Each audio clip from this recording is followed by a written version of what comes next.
Hello YouTube, Sam here from youtube.com/onlivegamer for the new Boston, and in this tutorial we're going to be creating the exit menu item. So we could go ahead and add a new class to our favorites viewer tray, but we don't need to create a new file. All we need to do is create a class within our web favorite menu item. So we'll call it public class exit menu item, and then we'll just go ahead and press enter, and we need to have it inherit from menu item so that we can use it as a menu item just like all of our favorites. So we need to create a constructor for this. So we'll do public sub new. So whenever a new exit menu item is created, we're going to set the text of that, which is the caption of the menu item. We're going to set that equal to exit. So once this is created, text is going to be equal to exit.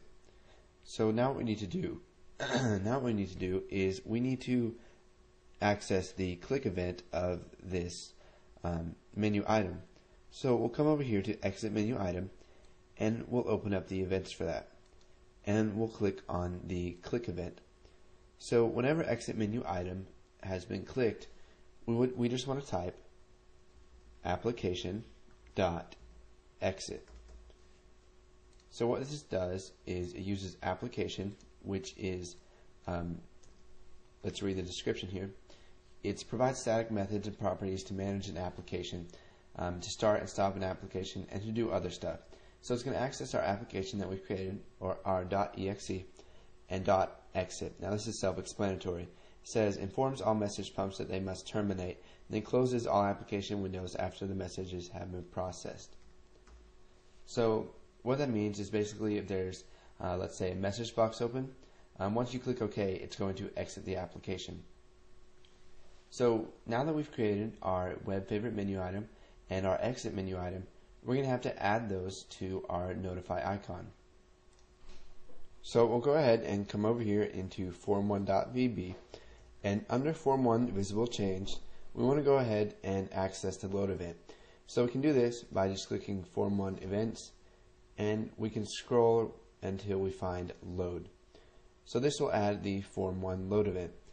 So whenever the form1 loads, we want to go ahead and create an object of the favorites class. So we'll just create it inside of form1 so that it's not created when the form1 loads. So we will type public favorites as new favorites,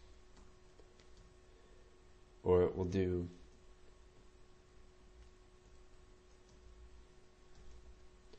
internet favorites.favorites.